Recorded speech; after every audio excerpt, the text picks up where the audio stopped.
B3. Clinically proven magpaputi in as early as 7 days with regular use. Puti ka, White Rose Papaya. Yeah, yeah, yeah, yeah. Papaya puti, papaya fast. White Rose Papaya with vitamin B3. Manufactured by ACS Manufacturing Corporation. ISO certified world-class quality. ACS. Para sa heavy-duty hugasin, mag-Smart Dishwashing Paste. Kawat Mahi. Smart dishwashing. Smart kinis. Solid.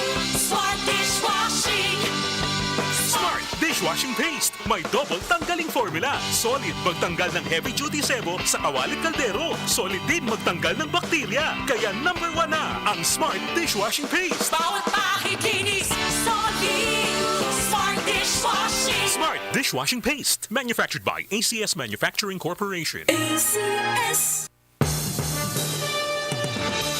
Lumipas at magbago ang panahon. Iisa at nakatatak ang kauna-unahang himpilan sa paghahatid ng serbisyo publiko at balita. Ito ang Radio Mindanao Networks. Higit 6 na dekada sa paglilingkod sa masang Pilipino. Sa Metro Manila, ito ang DZXL 558 Radyo Trabaho, ang inyong gabay sa hanap buhay.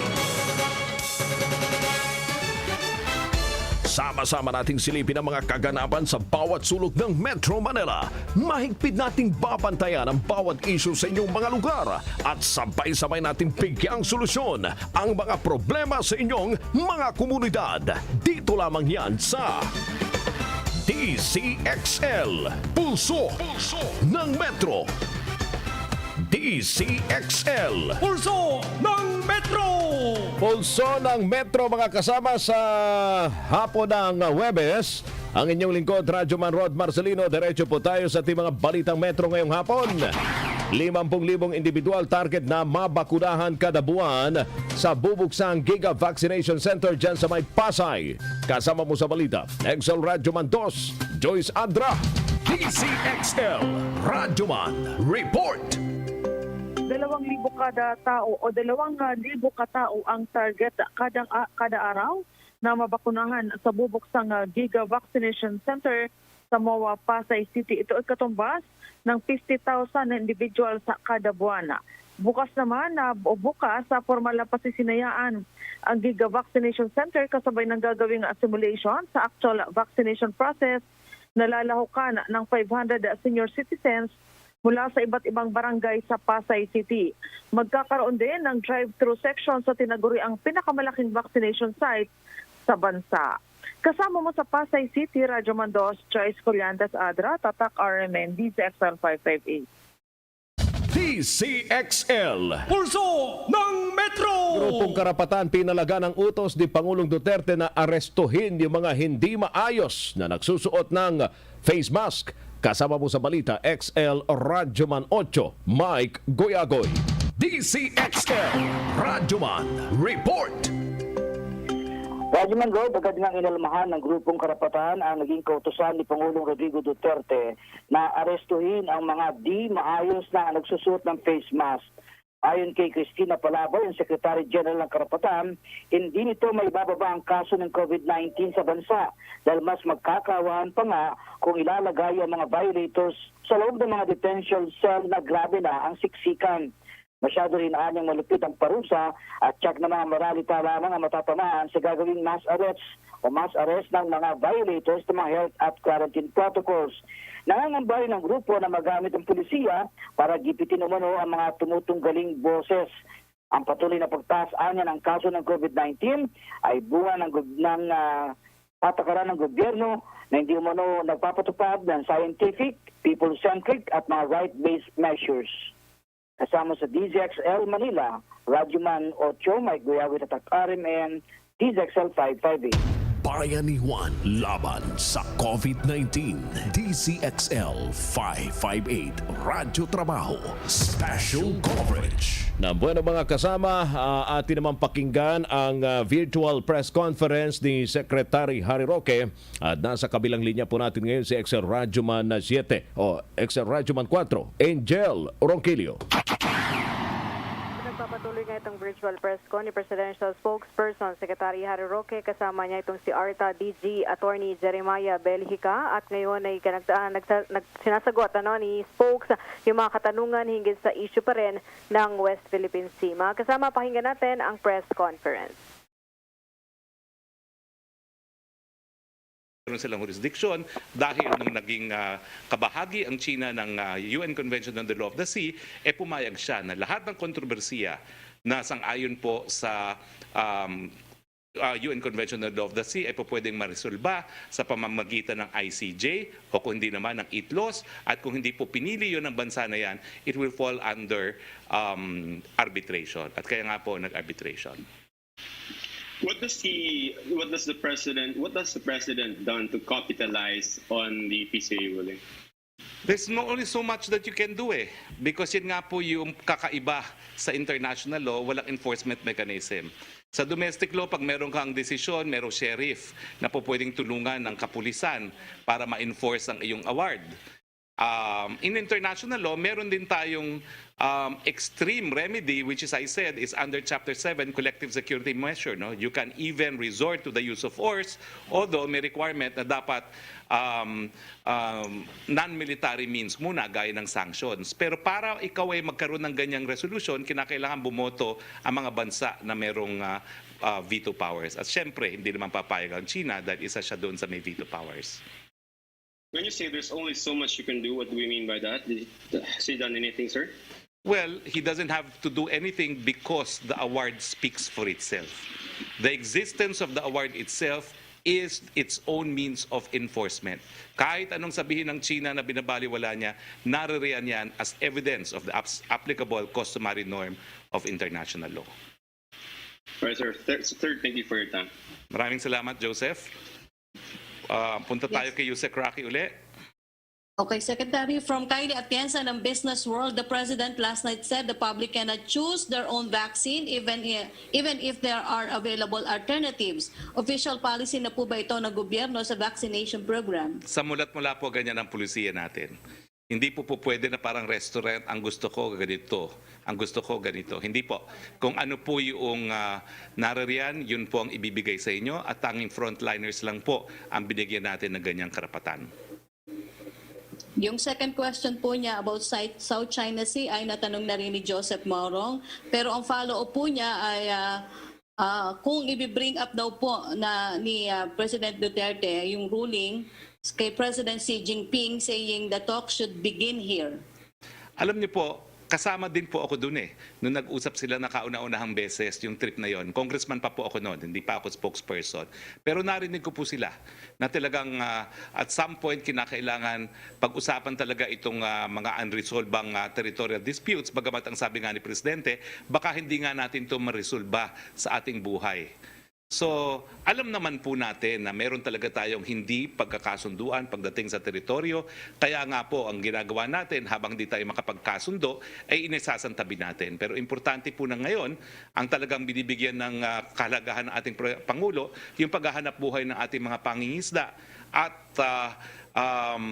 sa ngayon naman po, bagamat kabahagi yan ng arbitral award na dapat mangisda ang lahat doon sa Boro, natutupad naman po yan. Dahil yung mga dating mga mangingisda natin na pinagbabawalan at mga kliyente ko po yun, ngayon po ay nakapag-ngingisda na.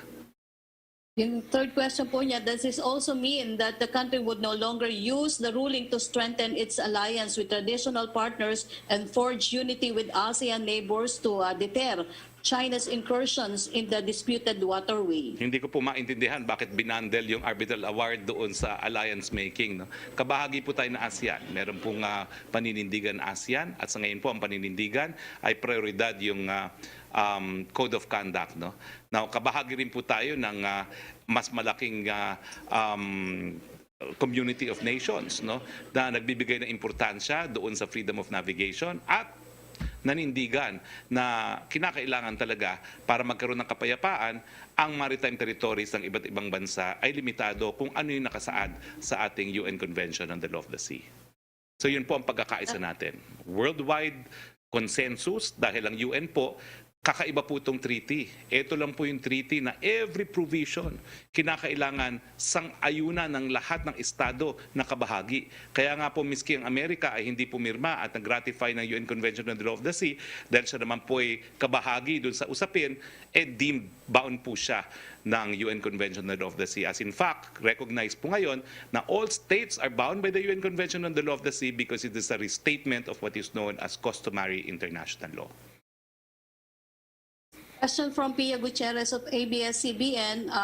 Nasagot niya na po yung about the Sinopharm. Pero ang follow-up po niya ay, can you tell us why the Chinese donated the Sinopharm vaccines in the first place? Was there a request from the Philippine government? Wala naman po, alam nyo, sa donasyon, it is found in all legal systems. That's an act of beneficence, generosity of the donor. So wala naman pong usapan o usapin na requirement para mag-donate. Ang second question po niya, kanino ba dapat gagamitin ang Sinopharm vaccines na ito? Is this for the general population? Iba pa po ba ito sa gagamitin ng PSG? It's intended for use only by the PSG hospital kasi nga po ang compassionate use permit ay issued sa PSG hospital. Wala po itong pinag-iba doon sa compassionate use na ibinigay sa, kung hindi ako nagkakamali, mga 5 hospital na para gumamit ng ivermectin. Yan lang po ay po pwedeng gamitin ng mga hospital na nabigyan ng permit.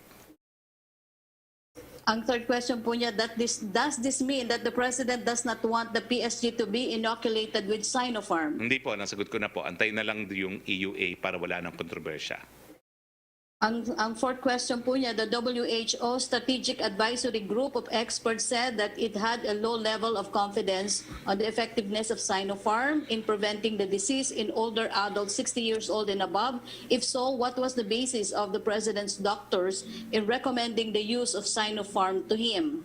That's for his doctors to answer. Pero kaya nga po sabi ni Presidente, ibalik na muna, hayaan na muna yung proseso ng EUA, for which he also apologized. Malinaw po yan. Opo, may clarification lang po si Joe Montemayor. So, saan daw po kukunin ang second dose ng Sinopharm ni President Duterte na naiturokan na kung ipinababawi ito at paano daw po at ilan daw po ang naturokan ng Sinopharm? Well, already answered. Hindi po natin ibabalik yung pang second dose. Tatapusin po natin yung second dose. Thank you, Secretary. Maraming salamat. Pia Renada, please. Hello, sir. Can you hear me? Yes, please. Yes, binalikan ko po yung transcript because you said yung sinasabi ni President about throwing the Hague ruling in the wastebasket referred to the perspective of China. But rereading it, parang hindi, sir. Kasi he was referring to him, like yung kanyang pronouns were akin. So for example, sir, actually in sa usapang bugoy, sabihin ko sa iyo, ibigay mo sa akin, sabihin ko sa iyo. PI, papel lang yan, itatapon ko yan sa wastebasket. So sir, it really sounds like he's undermining the Hague ruling when last year in the UNGA, didn't he say that the Philippines would reject all attempts to undermine the Hague ruling? Isn't he doing that? Kaya nga po, importante yung deklarasyon niya sa UN, sa General Assembly. That is his declaration to the whole world. And that is why you have to construe his statement in the proper context, and that context is what he said in the UN General Assembly. It appears, Pia, that we have a genuine difference in appreciation of what he said, and that's why you need to apply some kind of construction to what the President said. And I reiterate, the context, the proper construction should be pursuant to what he said to the UN General Assembly, which is the most authoritative declaration of the Duterte administration policy on the West Philippine Sea. But you're saying we should just ignore what he said last night, given that it's the more recent statements. Would it be possible na nagbago yung isip niya? Sinagot na kita. You need to construe it kung ano yung sinabi niya sa UN General Assembly dahil yun na yung pinaka-authoritative and pinaka-comprehensive statement of his administration's policy on the West Philippine Sea. So sir, why did he have to make that statement yesterday? He was belaboring the point kasi nga paulit-ulit ang sinasabi ni Justice Carpio na hindi raw niya ginagawa ng paraan para ma-enforce. Paano mo nga i-enforce yan? Wala nga mekanismo sa daigdig. Ang sinasabi ni Justice Carpio, pumunta ka sa UN. I have taught international for 15 years and studied it as a specialty. Talagang yan po ang problema sa UN General Assembly. Minsan lang po na nagkaroon ng bisa yung Uniting for Peace Resolution kung saan nagbuo po ng UN force for the former Congo despite the fact that it was not the Security Council that acted on it. At ang sabi ng ICJ, well, the Security Council has primary jurisdiction for the maintenance of international peace but does not have exclusive jurisdiction which the GA can also exercise. But there's only been one instance it was done, and that was to pursuant to the Uniting for Peace resolution creating a peacekeeping force for the Congo. Hindi na po naulit yan. In all other resolutions of the UN General Assemblies are non-binding except where they restate customary norms of international law.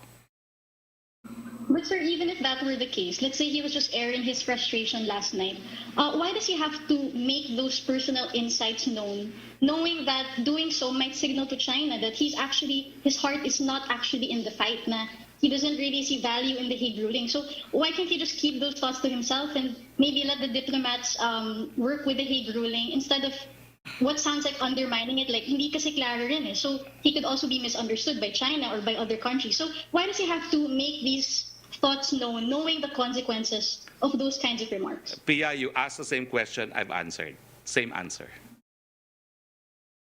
Okay, sir. Let's move on, Sir Sana, to what the president said about arresting violators yung sa mask wearing. Sir, isn't this too harsh, especially when DOJ Secretary Guevara earlier said that arresting quarantine violators, he's recommending to just do community service for them instead of arresting them. Kasi sabi nga niya, mahirap ang buhay sa pandemya. So how come the president is backtracking or going against this?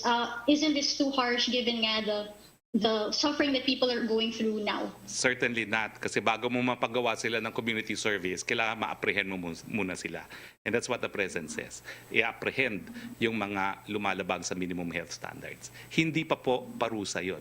Now, ang konteksto po niyan, siyempre, may karapatan ng pulis na mag-apprehend kapag sila mismo ay nakakita o naging testigo sa paglabag ng batas or ordinansa.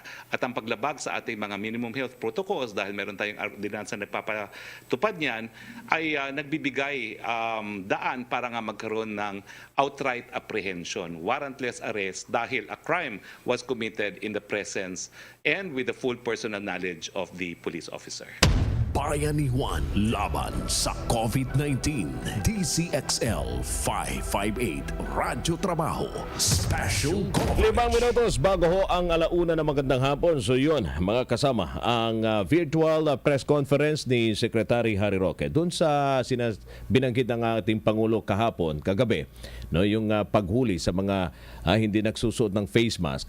Depende pa, sabi ng DILG, depende din yan sa ordinansa ng bawat lungsod, no? Kung paano nila ipinapatupad yung ganong klaseng mga kasama, hagbang, no? Para nang sa ganon, talagang nasusuot ng tama yung face mask na sinasabi naman ng mga eksperto, yan ang pinaka-epektibong paraan, para maprotektahan ho tayo laban sa virus. Na bueno, DCXL. Pulso ng Metro!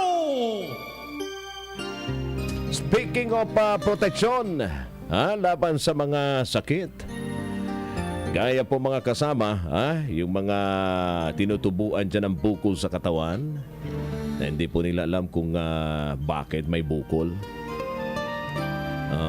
Eto na mga kasama.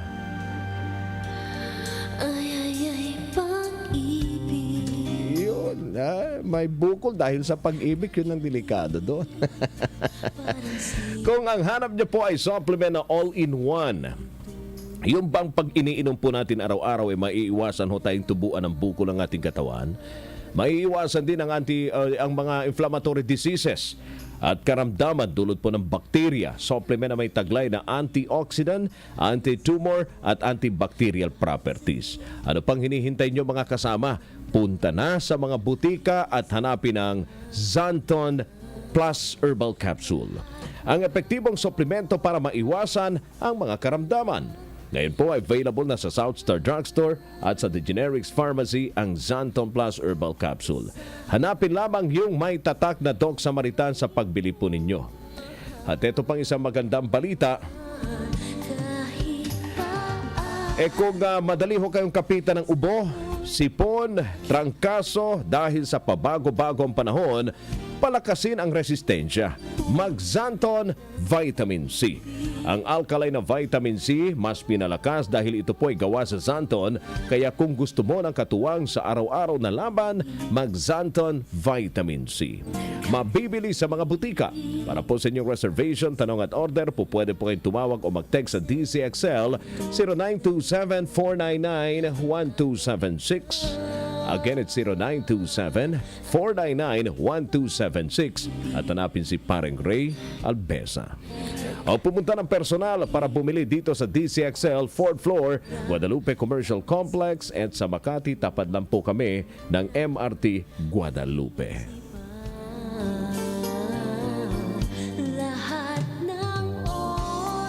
Dalawang minutos na lang bago ho ang alauna na magandang hapon sa mga mahilig pong magkape dyan. Pero yung iba'y nagdadalawang isip o nangangamba kasi baka maapektuhan yung kanilang kalusugan. Mga kasama, narito na po ang Nature Soya Coffee. Ito po ay napatunayan ng mga eksperto na makakatulong patibay ng ating immune system para labanan ang mga karamdaman. Ang Nature Soya Coffee may sangkap na soya, may mangosteen at agaricus mushroom na makatutulong balansahin ang testosterone level ng mga kalalakihan at para maiwasan ang pagkakaroon ng prostate problem tulad ng prostate cancer. Kaya uminom ng Nature Soya Coffee ang gagabay sa inyong kalusugan. Mabibili sa mga botika.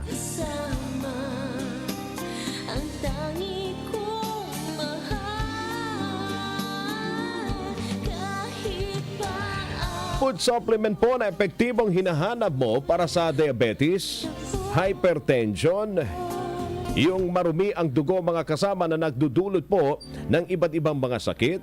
Nandito na ang solusyon. Xanton Plus Gold.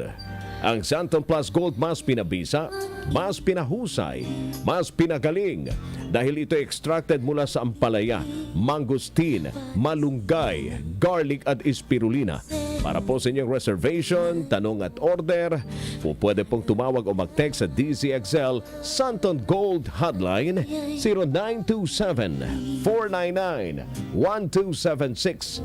Again, it's 0927-499-1276. DCXL Pulso ng Metro. Ganap na pong alauna na magandang hapon, mga kasama. Susunod na ang Tinig ng Pag-asa. Ang inyong lingkod, Radyoman Rod Marcelino. Ingat. DCXL Pulso